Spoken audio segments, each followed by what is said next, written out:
यदि आप class 12th का स्टूडेंट है और 2024 में बोर्ड का एग्जाम देने वाले हैं तो आज का क्लास आपके लिए काफ़ी स्पेशल होने वाला है, क्योंकि इसमें हम चर्चा करेंगे class 12th physics model paper 2। क्या मॉडल पेपर 2 के जितने भी ऑब्जेक्टिव प्रश्न हैं सभी का आज विस्तार पूर्वक सॉल्यूशन करने वाले हैं। तो सबसे पहला प्रश्न हमारे पास दिया गया है कि दो विद्युत आवेशों के बीच लगने वाले बल को नियंत्रित करने वाले नियम कहा जाता है। तो दो विद्युत आवेशों के बीच लगने वाले बल को नियंत्रित करने वाले जो नियम होते हैं क्या कौन होते हैं? कूलॉम का नियम। क्या?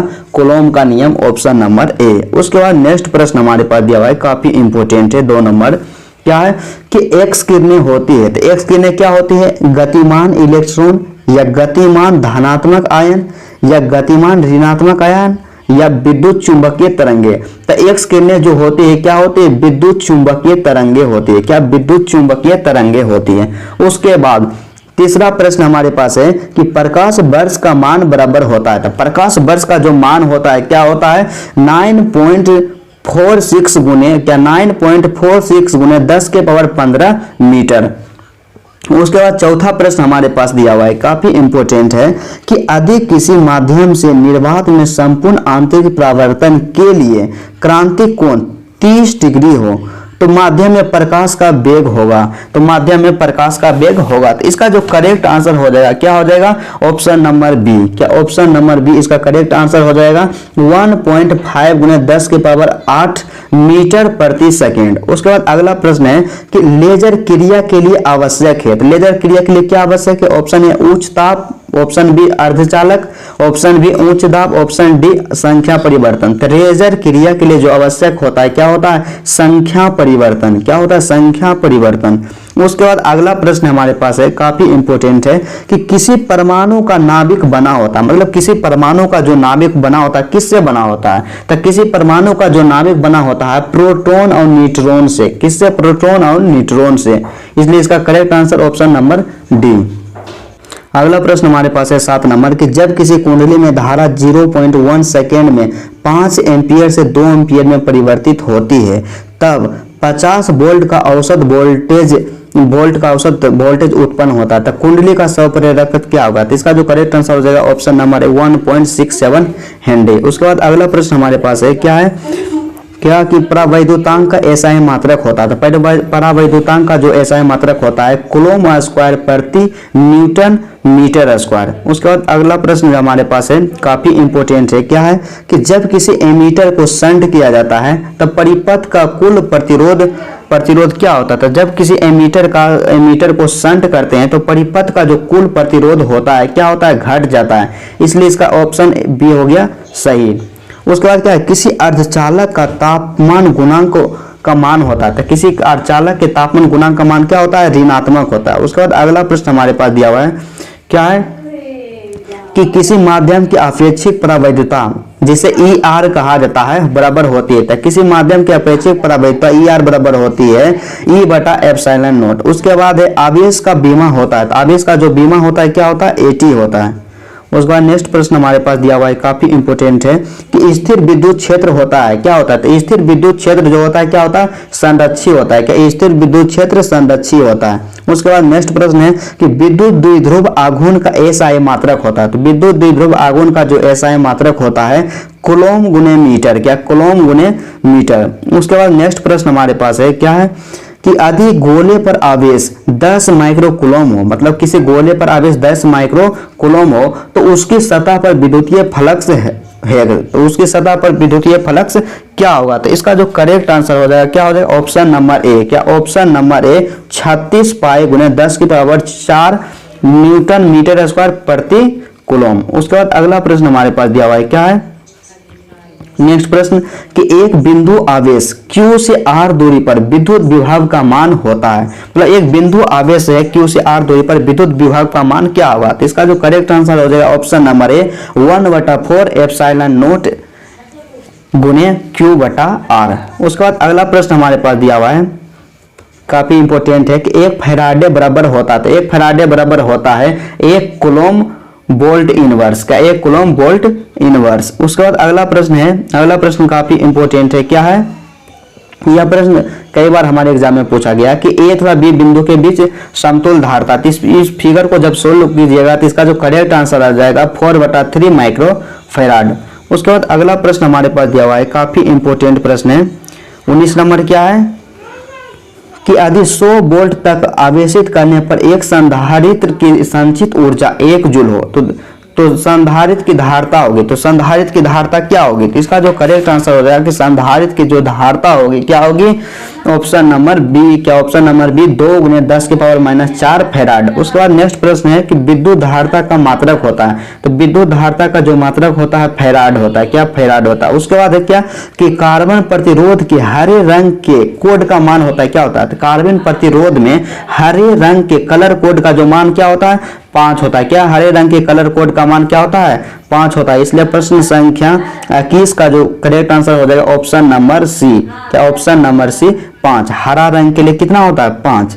उसका नेक्स्ट प्रश्न हमारे पास है, क्या है कि किसी चालक का विशिष्ट प्रतिरोध बढ़ता है, मतलब किसी चालक का विशिष्ट प्रतिरोध बढ़ता है। तो किसी चालक का विशिष्ट प्रतिरोध तभी बढ़ेगा जब हम तापमान को बढ़ाएंगे। क्या करेंगे? तापमान को बढ़ाएंगे। उसके बाद अगला प्रश्न है कि 10 एम्पियर की धारा एक तार से 10 सेकेंड तक प्रवाहित होती है। यदि तार का विभवांतर 15 वोल्ट हो तो किया गया कार्य क्या होगा? तो इसका करेक्ट आंसर हो जाएगा ऑप्शन नंबर है 1500 जूल। उसके बाद अगला है कि विद्युत हीटर में जिस तत्व का व्यवहार किया जाता है वह क्या है? मतलब विद्युत हीटर में जिस तत्व का तार का व्यवहार किया जाता है क्या है? नाइक्रोम के तार का। मतलब विद्युत हीटर जो रहता है उसमें हमेशा नाइक्रोम के तार का यूज किया जाता है, इसलिए इसका करेक्ट आंसर हो गया ऑप्शन नंबर डी नाइक्रोम।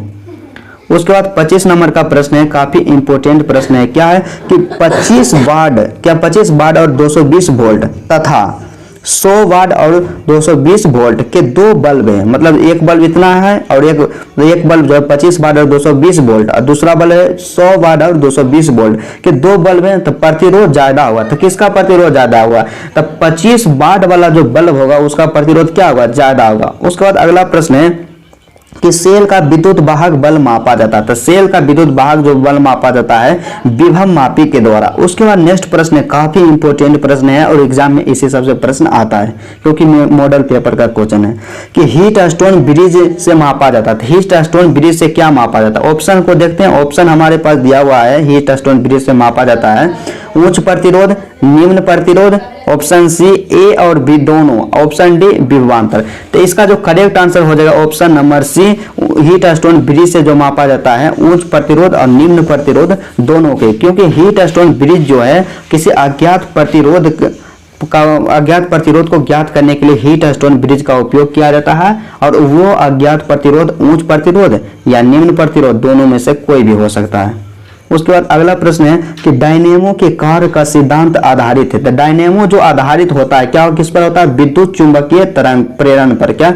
विद्युत चुंबकीय प्रेरण के सिद्धांत पे डायनेमो क्या होता है? आधारित होता है। उसके बाद अगला प्रश्न हमारे पास दिया हुआ है, क्या है? अगला प्रश्न है कि चुंबकीय क्षेत्र बी वेक्टर में अवस्थित एम वेक्टर चुंबकीय आघूर्ण वाले धारा पथ द्वारा अनुभूत बल आघूर्ण मतलब टाउ का मान होगा। तो टाउ का जो मान होगा क्या होगा? तो टाउ का जो मान होगा क्या होगा? Tau vector equal to M vector cross B vector. क्या? Tau vector equal to M vector cross B vector. उसके बाद नेक्स्ट प्रश्न हमारे पास दिया हुआ है, क्या है कि आर त्रिज्या की वृत्ताकार कुंडली में धारा प्रवाहित हो रही है। कुंडली के केंद्र पर चुंबकीय क्षेत्र बी नोट है। कुंडली की अक्ष पर इसके केंद्र से कितनी दूरी पर चुंबकीय क्षेत्र का मान बी नोट, क्या बी नोट बटा 8, क्या बी नोट बटा 8 होगा? इसका करेक्ट आंसर हो जाएगा ऑप्शन नंबर बी, क्या √3r। उसके बाद अगला प्रश्न है हमारे पास, क्या है कि चुंबकीय क्षेत्र बी वेक्टर, क्या चुंबकीय क्षेत्र बी वेक्टर, क्या चुंबकीय क्षेत्र बी वेक्टर में बी वेक्टर वेग से गतिशील आवेश क्यू पर लगने वाले बल का व्यंजक है। क्या क्यू पर लगने वाले बल का व्यंजक है? क्या हो जाएगा? Option number A F M vector equal to Q गुने V vector cross V vector. उसके बाद नेक्स्ट प्रश्न है, कई बार हमारे एग्जाम में पूछा गया है, क्या है कि लोहा होता है, क्या होता है? लोहा क्या होता है? अनुचुंबकीय होता है या प्रतिचुंबकीय होता है या लौह चुंबकीय होता है या अचुंबकीय होता है? तो लोहा जो होता है, क्या लोहा जो जब भी होगा क्या होगा? लौह चुंबकीय होगा। क्या? लोहा लौह चुंबकीय। उसके बाद नेक्स्ट प्रश्न है कि चुंबकीय आघूर्ण बढ़ाने से दोलन करते चुंबक का आवर्तकाल क्या होता है? बढ़ जाता है, घट जाता है, या नहीं बदलता, या इनमें से कोई नहीं। तो इसका जो करेक्ट आंसर हो जाएगा कि चुंबकीय आघूर्ण बढ़ाने से दोलन करते हुए, क्या चुंबकीय आघूर्ण बढ़ाने से दोलन करते हुए चुंबक का जो आवर्तकाल होता है क्या होता है? घट जाता है। क्या होता है? घट जाता है। उसके बाद अगला प्रश्न है कि चुंबकीय विषुवत रेखा पर नमन कोण का मान होता है। तो चुंबकीय विषुवत रेखा पर नमन कोण का मान होता है 0 डिग्री। उसके बाद अगला प्रश्न है क्या है कि निकेल क्या है? तो निकेल जो है क्या है? लौह चुंबकीय है। क्या निकेल क्या है? लौह चुंबकीय। उसके बाद है कि पृथ्वी के चुंबकीय ध्रुवों पर, क्या पृथ्वी के चुंबकीय ध्रुवों पर नति कोण का मान होता है? तो पृथ्वी के चुंबकीय ध्रुवों पर नति कोण का मान होता है 90 डिग्री, 90 डिग्री। उसके बाद अगला प्रश्न हमारे पास है क्या है कि लेंज का नियम पालन करता है। तो लेंज का जो नियम पालन करता है किसको पालन करता है? तो लेंज का जो नियम पालन करता है ऊर्जा संरक्षण का सिद्धांत। इसलिए प्रश्न संख्या 37 का करेक्ट आंसर हो गया ऑप्शन नंबर बी, ऊर्जा संरक्षण का सिद्धांत। स्वप्रेरकत्व का एसआई मात्रक क्या है? तो स्वप्रेरकत्व का एसआई मात्रक हेनरी होता है। उसके बाद अगला प्रश्न हमारे पास दिया हुआ है, काफी इंपोर्टेंट है, क्या है कि हेनरी मात्रक है। तो हेनरी किसका मात्रक है? प्रेरकत्व का है। उसके बाद अगला है कि गैल्वेनोमीटर को वोल्ट मीटर में बनाने में जरूरत है, मतलब गैल्वेनोमीटर को यदि हमको वोल्ट मीटर में बनाना है तो किसकी जरूरत होती है? किसकी जरूरत होती है? उच्च प्रतिरोध की जरूरत होती है। मतलब यदि हमको गैल्वेनोमीटर से वोल्ट मीटर में बदलना है, मतलब गैल्वेनोमीटर को वोल्ट मीटर में बदलना है तो उच्च प्रतिरोध की आवश्यकता होगी। उसके बाद अगला प्रश्न है कि एलआर परिपथ की प्रतिबाधा होती है। तो एल आर परिपथ की जो प्रतिबाधा होती है √r² plus omega k² L k²। उसके बाद नेक्स्ट है कि प्रतिघात का मात्रक होता था। प्रतिघात का मतलब समझिए प्रतिरोध, और प्रतिरोध का मात्रक होता है ओम, और इसलिए प्रतिघात का भी मात्रक क्या हो जाएगा? ओम। ऑप्शन नंबर ए इसका करेक्ट आंसर है। उसके बाद अगला प्रश्न हमारे पास दिया हुआ है, काफी इंपोर्टेंट प्रश्न है, क्या है अगला प्रश्न है कि तप्त तार एमीटर मापता है प्रत्यवर्ती धारा का, मतलब तप्त तार एमीटर जो होता है कि प्रत्यवर्ती धारा के क्या मापता है? उच्च मान को मापता है, या औसत मान को मापता है, या मूल औसत वर्ग मान को मापता है, या इनमें से कोई नहीं। तो इसका जो करेक्ट आंसर हो जाएगा कि तप्त तार एमीटर प्रत्यवर्ती धारा के मूल औसत वर्ग मान को मापता है। उसका नेक्स्ट प्रश्न है कि आंतरिक ऊर्जा को विद्युत ऊर्जा में बदलने वाला यंत्र कहलाता है। तो आंतरिक ऊर्जा को विद्युत ऊर्जा में बदलने वाले यंत्र को कहते हैं डायनेमो। उसके बाद नेक्स्ट प्रश्न हमारे पास दिया हुआ है, क्या है कि निम्नलिखित में से कौन विद्युत चुंबकीय तरंग नहीं है? तो निम्नलिखित में से कौन विद्युत चुंबकीय तरंग नहीं है? तो क्या हो जाएगा? ध्वनि तरंग जो होती है विद्युत चुंबकीय तरंग नहीं होती है। नेक्स्ट प्रश्न है कि विद्युत चुंबकीय तरंगे विक्षेपित होती है सिर्फ विद्युत क्षेत्र द्वारा, सिर्फ चुंबकीय क्षेत्र द्वारा। ऑप्शन सी ए और बी दोनों, ऑप्शन डी इनमें से कोई नहीं। तो विद्युत चुंबकीय तरंग जो होती है विद्युत क्षेत्र और चुंबकीय क्षेत्र दोनों द्वारा विक्षेपित होती है, इसलिए इसका करेक्ट आंसर हो जाएगा ऑप्शन नंबर सी, ए और बी दोनों। उसके बाद अगला प्रश्न है, क्या है कि कांच से हवा में प्रवेश करते समय किस प्रकाश का क्रांतिक कोण सबसे कम होगा? तो इसका आंसर हो जाएगा बी, क्या डी, बैगनी रंग के लिए जो होगा क्या होगा? सबसे कम होगा। उसके बाद क्या है कि हीरा का वर्तनांक करीब होता है। तो हीरा का वर्तनांक होता है 2.42। नेक्स्ट प्रश्न हमारे पास दिया हुआ है, क्या है कि एक लेंस की फोकस दूरी 20 सेंटीमीटर है। क्या एक लेंस की फोकस दूरी 20 सेंटीमीटर इसकी क्षमता? हम लोग जानते हैं कि किसी लेंस की जो क्षमता होती है उसके फोकस दूरी का क्या होती है? व्युत्क्रम होती है। मतलब ई जो होता है, मतलब P बराबर हम लोग जानते हैं 1/f होता है। ये दोनों क्या होता है? मीटर में, मतलब यहाँ पे मीटर।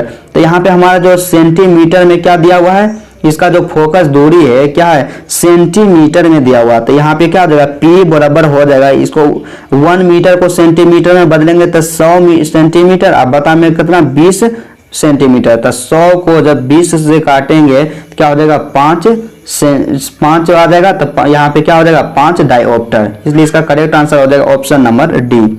उसके बाद नेक्स्ट प्रश्न है कि निकट दृष्टि दोष निवारण के लिए प्रयुक्त किया जाता है। तो निकट दृष्टि दोष के लिए अवतल लेंस का प्रयोग किया जाता है। किसका? अवतल लेंस का। उसके बाद नेक्स्ट प्रश्न हमारे पास है, क्या है कि यौगिक सूक्ष्मदर्शी की नली की लंबाई बढ़ाई जाती है। कि यौगिक सूक्ष्मदर्शी की नली की लंबाई जब बढ़ाई जाती है तब उसकी आवर्धन क्षमता क्या होती है? अब उसकी जो आवर्धन क्षमता होती है उस समय क्या होती है? बढ़ जाती है। क्या? बढ़ जाती है। उसके बाद नेक्स्ट प्रश्न है क्या है कि समान समायोजन में खगोलीय दूरदर्शक की नली की लंबाई होती है, क्या होती है, तो समान समायोजन में खगोलीय दूरदर्शक नली की जो लंबाई होती है क्या होती है, f0 प्लस एफ, मतलब option number D f0 plus F. उसके बाद अगला प्रश्न हमारे पास है, क्या है कि प्रकाश की अनुप्रस्थ तरंग प्रकृति पुष्टि करता है, तो प्रकाश के अनुप्रस्थ तरंग प्रकृति जो है ध्रुवन की पुष्टि करता है, किसकी पुष्टि करता है, ध्रुवन की, इसलिए इसका करेक्ट आंसर हो जाएगा ऑप्शन नंबर सी ध्रुवन। उसके बाद क्या है कि पतले प्रिज्म द्वारा न्यूनतम विचलन कोण डेल्टा एम होता है, तो पतले प्रिज्म द्वारा न्यूनतम विचलन कोण डेल्टा एम बराबर होता है, क्या होता है, म्यू माइनस 1 ए। उसके बाद नेक्स्ट प्रश्न हमारे पास है, क्या है कि एक सरल सूक्ष्मदर्शी से बना प्रतिबिंब होता है, तो एक सरल सूक्ष्मदर्शी के द्वारा जो बना प्रतिबिंब होता है क्या होता है, काल्पनिक और सीधा, क्या काल्पनिक और सीधा। उसके बाद क्या नेक्स्ट कि प्रकाश वर्ष किस भौतिक राशि का मात्रक है, तो प्रकाश वर्ष जो है क्या दूरी का मात्रक है, क्या प्रकाश वर्ष जो होता है दूरी का मात्रक होता है। उसके बाद अगला प्रश्न है 57 नंबर, काफी इंपोर्टेंट है, क्या कि किरचॉफ का द्वितीय नियम है, तो किरचॉफ का जो द्वितीय नियम होता है क्या होता है, ऊर्जा संरक्षण का नियम, क्या ऊर्जा संरक्षण का नियम, किरचॉफ के द्वितीय नियम को ऊर्जा संरक्षण का नियम भी कहा जाता है। उसके बाद नेक्स्ट प्रश्न हमारे पास दिया हुआ है, क्या है कि व्यतिकरण फ्रिंजों की चौड़ाई होती है, तो व्यतिकरण फ्रिंजों की जो चौड़ाई होती है क्या होती है, option number A beta equal to D into delta by D. उसके बाद नेक्स्ट प्रश्न हमारे पास है, क्या है कि बूस्टर का नियम है, तो बूस्टर का नियम क्या है, तो बूस्टर का जो नियम होता है क्या होता है, option number C mu equal to 10 IP। उसके बाद क्या अगला प्रश्न हमारे पास दिया हुआ है, क्या है कि उत्सर्जित फोटो इलेक्ट्रॉन की ऊर्जा निर्भर करती है, तो उत्सर्जित फोटो इलेक्ट्रॉन की जो ऊर्जा होती है निर्भर करती है प्रकाश के तरंग दैर्ध्य पर। उसके बाद अगला प्रश्न हमारे पास है, काफी इंपोर्टेंट है कि हाइड्रोजन स्पेक्ट्रम की कौन सी श्रेणी दृश्य भाग में पड़ती है, तो हाइड्रोजन स्पेक्ट्रम की जो होती है बामर श्रेणी दृश्य भाग में पड़ती है, इसलिए इसका करेक्ट आंसर हो गया ऑप्शन नंबर बी। उसके बाद क्या है कि 1 AMU बराबर होता है, तो 1 AMU बराबर होता है, क्या होता है 1.6 × 10⁻⁻27 kg। उसके बाद क्या है कि 6 गुणांक का एसआई मात्रक होता है, तो 6 गुणांक का जो एसआई मात्रक होता है हर्ट्ज से होता है, क्या हर्ट्ज से होता है। उसके बाद अगला प्रश्न है, क्या है नेक्स्ट प्रश्न कि निम्नांकित में किसके लिए भेदन क्षमता महत्तम है, मतलब निम्नांकित में किसके लिए भेदन क्षमता जो होता है सबसे अधिक, तो क्या होता है गामा किरणें के लिए। उसके बाद क्या है कि रेडियो एक्टिव तत्व के लिए निम्न में से कौन सही है, तो रेडियो एक्टिव तत्व के लिए जो क्या होता है TA = 1 डेल्टा। उसके बाद नेक्स्ट प्रश्न हमारे पास दिया हुआ है, काफी इंपोर्टेंट है, क्या है 65 नंबर का 66 नंबर प्रश्न कि दिखाया गया सत्यता सारणी है, तो दिखाया गया जो सत्यता सारणी है क्या है, तो सत्यता सारणी जो है क्या किसी का नहीं है, क्या किसी का नहीं है। उसके बाद नेक्स्ट प्रश्न हमारे पास दिया हुआ है, काफी इंपोर्टेंट है, क्या है कि ताप बढ़ने से अर्धचालक का विशिष्ट प्रतिरोध क्या होता है, तो ताप बढ़ने से अर्धचालक का जो विशिष्ट प्रतिरोध होता है क्या होता है घट जाता है, क्या होता है घट जाता है। उसके बाद नेक्स्ट प्रश्न हमारे पास दिया हुआ है, क्या है कि नॉर गेट, क्या नॉर गेट के लिए बुलियन व्यंजक है, तो नॉर गेट के लिए जो बुलियन व्यंजक होता है क्या होता है a + b पर वार इक्वल टू y, मतलब y equal to a + b, तो उसके ऊपर में वार लगा देंगे। उसके बाद नेक्स्ट प्रश्न है हमारे पास, क्या है कि निम्नांकित में कौन सही है, तो इसमें कौन सही है, तो इसका करेक्ट आंसर हो जाएगा ऑप्शन नंबर ए, क्या ऑप्शन नंबर ए, क्योंकि यहाँ पे क्या लिखा हुआ 12, यहाँ पे 12 लिखा हुआ, इसको पकड़ने के लिए सिंपल सा तरीका यही लगाइए, एक को चेक कीजिए यहाँ पे ओके 12, तो 12 जो है 12 को हम क्या करेंगे, 12 को हम सबसे पहले 1 से स्टार्ट करेंगे, क्या 1 से, तो 1 फिर इसका दोगुना 2, 2 का दोगुना 4, 4 का दोगुना 8, 8 का दोगुना क्या हो जाएगा 16, तो 16 12 से अधिक हो गया, तो इसको क्या करेंगे छोड़ देंगे, इसको छोड़ देंगे। अब क्या कीजिए कि कौन ऐसी बड़ी संख्या को जोड़ा जाए, मतलब कौन ऐसी बड़ी संख्या को जोड़े कि 12 आ जाए, तो 8 और 4 को जोड़ेंगे तो 8 4 क्या हो गया 12, तो जिसको जोड़ेंगे उसके आगे में 1 लिख देना। तो 8 को जोड़े यहाँ पे 1 लिखेंगे, 4 को जोड़े इसके सामने 1 लिखेंगे, और जो बच गया ना उसके सामने 0, तो 2 बच गया 0, 1 बच गया 0, तो 1 1 1 0 0 कहाँ है 1 1 0 0, तो ऑप्शन नंबर ए में हमारे पास दिया हुआ है 1 1 0 0, क्या ऑप्शन नंबर ए। उसके बाद अगला प्रश्न क्या है कि आकाश तरंग का संचार आधारित है, तो आकाश तरंग का जो संचार आधारित होता है किस पर होता है, आयन मंडल द्वारा प्रवर्तन पर। तो चलिए आज का क्लास यहीं तक रहता है।